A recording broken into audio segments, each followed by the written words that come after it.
स्वर्गदूत गैब्रियल ईश्वर की ओर से गलीलिया के नाजत नामक नगर में एक कुमारी के पास भेजा गया, जिसकी मंगनी दाऊद के घराने के यूसुफ नामक पुरुष से हुई थी, और उस कुमारी का नाम था मरियम। स्वर्गदूत ने उसके यहाँ अंदर आकर उससे कहा, प्रणाम प्रभु की कृपा पात्री, प्रभु आपके साथ है। वह इन शब्दों से घबरा गई और मन में सोचती रही कि इस प्रणाम का क्या अभिप्राय है। तब स्वर्गदूत ने उससे कहा, मरियम डरिए नहीं, आपको ईश्वर की कृपा प्राप्त है। देखिए, आप गर्भवती होगी, पुत्र प्रसव करेंगी और आप उनका नाम ईसा रखेंगी। वे महान होंगे और सर्वोच्च प्रभु के पुत्र कहलाएंगे। प्रभु ईश्वर उनके पिता के दाऊद का सिंहासन प्रदान करेंगे। वे याकूब के घराने पर सदा सर्वदा राज्य करेंगे और उनके राज्य का अंत नहीं होगा। पर मरियम ने स्वर्गदूत से कहा, यह कैसे हो सकता है? मेरा तो पुरुष से संसर्ग नहीं है। स्वर्गदूत ने उत्तर दिया, पवित्र आत्मा आप पर उतरेगा और सर्वोच्च प्रभु की शक्ति की छाया आप पर पड़ेगी। वे पवित्र होंगे और ईश्वर के पुत्र कहलाएंगे। देखिए, बुढ़ापे में आपकी कुटुंबनी एलिजाबेथ के भी पुत्र होने वाले हैं। अब उसका जो बांझ कहलाती थी, छठा महीना हो रहा है, क्योंकि ईश्वर के लिए कुछ भी असंभव नहीं है। मरियम ने कहा, देखिए, मैं प्रभु की दासी हूँ, आपका कथन मुझ में पूरा हो जाए। और स्वर्गदूत उसके पास से चला गया।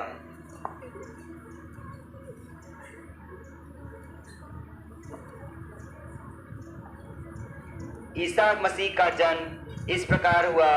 उनकी माता मरियम की मंगनी यूसुफ से हुई थी, परंतु ऐसा हुआ कि उनके एक साथ रहने से पहले ही मरियम पवित्र आत्मा से गर्भवती हो गई। उसका पति यूसुफ चुपके से उसका परित्याग करने की सोच रहा था, क्योंकि वह धर्मी था और मरियम को बदनाम नहीं करना चाहता था। वह इस पर विचार कर ही रहा था कि उसे स्वप्न में प्रभु का दूत यह कहते हुए दिखाई दिया,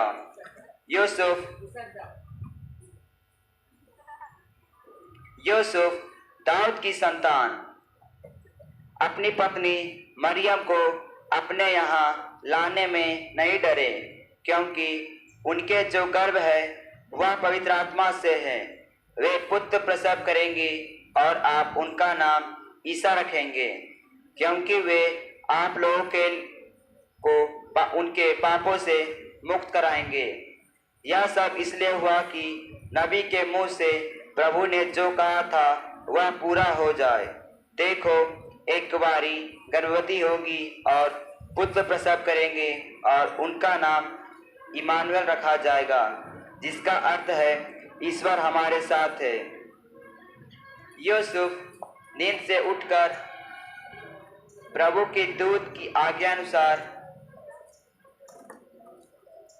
अपनी पत्नी को अपने यहाँ ले आया।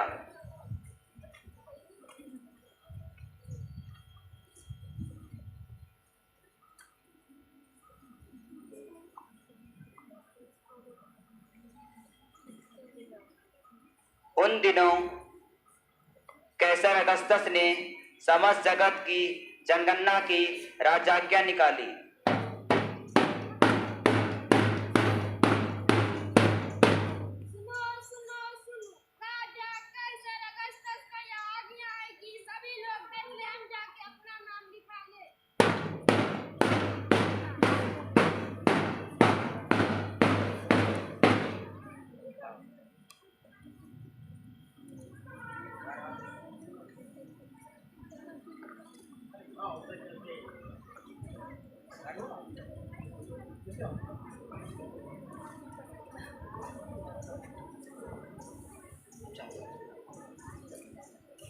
सब लोग नाम लिखवाने के लिए अपने अपने नगर जाते थे।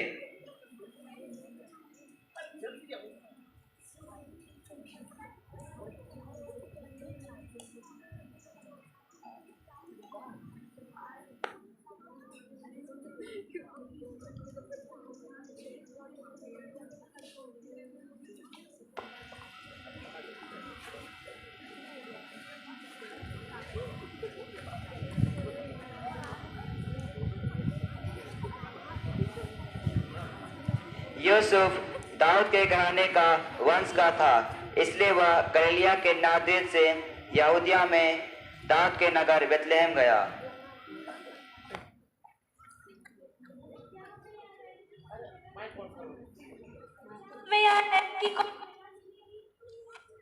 नहीं, यहाँ पे कोई जगह नहीं है, आगे जाइए।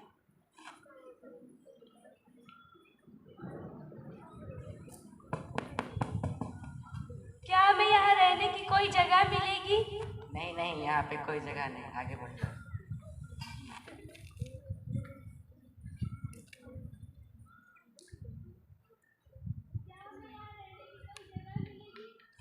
नहीं नहीं, यहाँ कोई जगह नहीं है, लेकिन आगे एक गौशाला है, आप वहाँ रात बिता सकते हैं।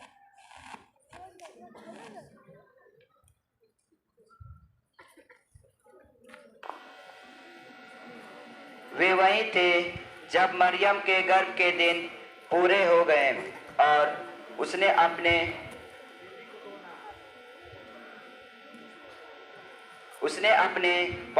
पहलौते पुत्र को जन्म दिया और उसे कपड़ों में लपेटकर चरनी में लिटा दिया, क्योंकि उनके लिए सराय में जगह नहीं थी।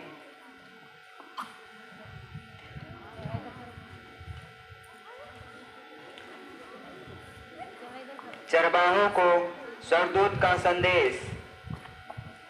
उस प्रांत में चरवाहे खेतों में रहा करते थे। वे रात को अपने झुंड पर पहरा देते थे। प्रभु का दूत उनके पास आकर खड़ा हो गया। ईश्वर की महिमा उनके चारों ओर चमक उठी और वे अधिक डर गए। स्वर्गदूत ने उनसे कहा, डरिए नहीं, देखिए मैं आपको सभी लोगों के लिए बड़े आनंद का सुसमाचार सुनाता हूँ।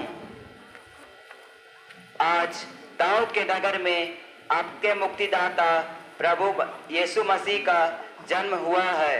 यह आप लोगों के लिए पहचान होगी। आप एक बालक को कपड़ों में लपेटा और चरनी में लिटाया हुआ पाएंगे। एकाएक स्वर्गदूत उनसे विदा हो गया।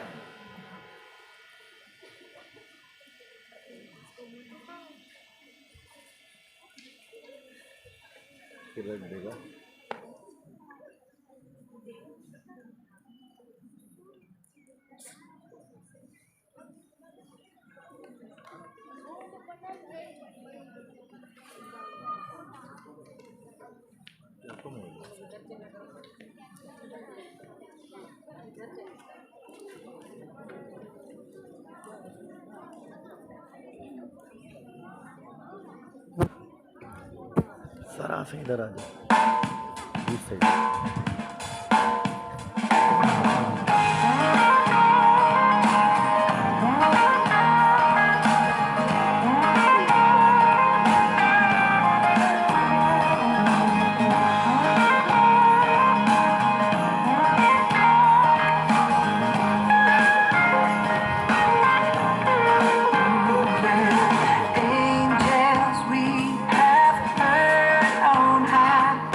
Sweet place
चरवाहों की भेंट। जब स्वर्गदूत उनसे विदा होकर स्वर्ग चले गए तो चरवाहों ने एक दूसरे से यह कहा, चलो हम बेथलेहम जाकर वह घटना देखें इसे प्रभु ने हम पर प्रकट किया है। वह शीघ्र ही चल पड़े।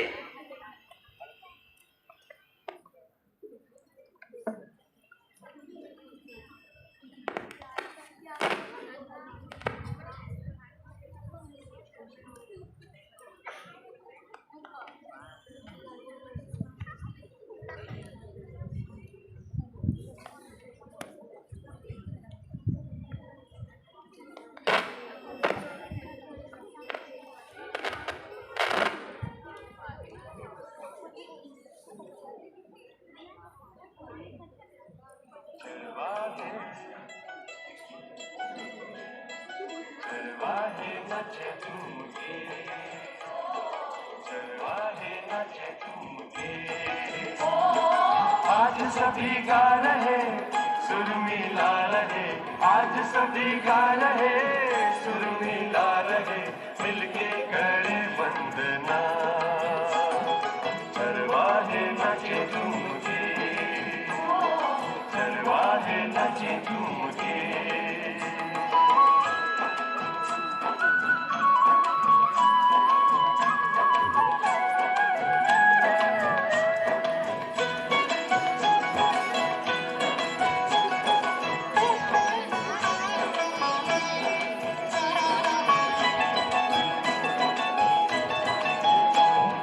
राजा का जन्म हुआ पाई खबर, शांति वो लाया हमें भूपर। राजा का जन्म हुआ पाई खबर, शांति वो लाया हमें भूपर। ईश्वर मनुष्य बना बाद यीशु जन्मा, आया मुक्ति दाता बनकर।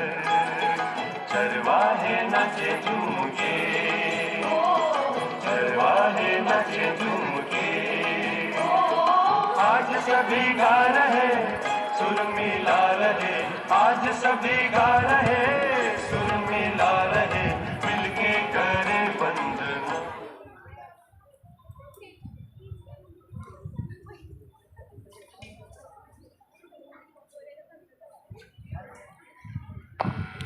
घर में प्रवेश कर मरियम यूसुफ तथा चरनी में लेटे हुए बालक को पाया।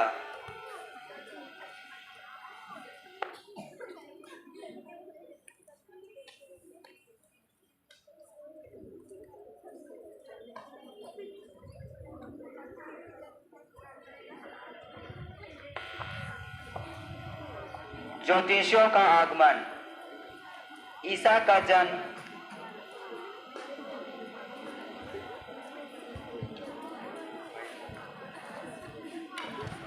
ईसा का जन्म यहूदिया के बेथलेहम में राजा हेरोद के समय हुआ था।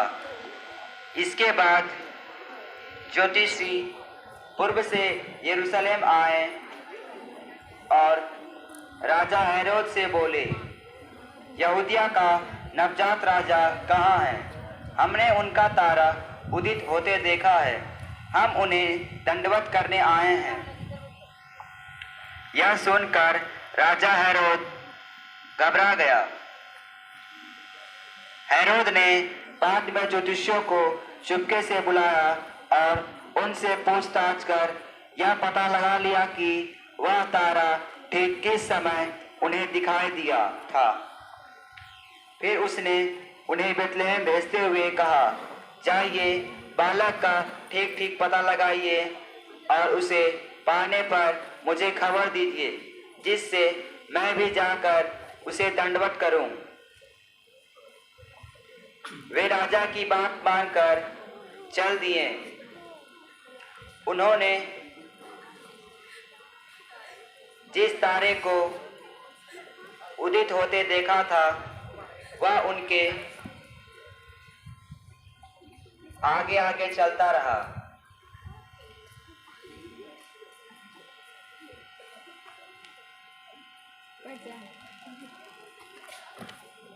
जहां बालक था उस जगह के ऊपर पहुंचने पर ठहर गया।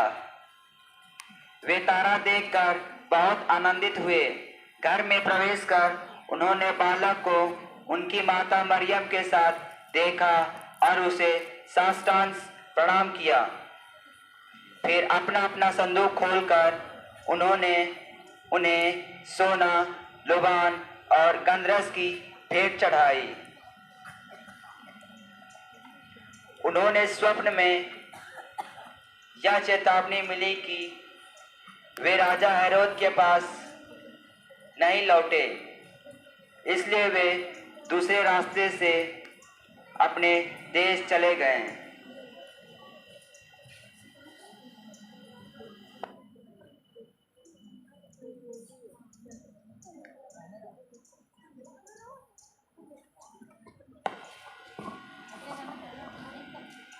Thank you, students, for your wonderful skit. Now I would like to call upon class 1 and 2 students.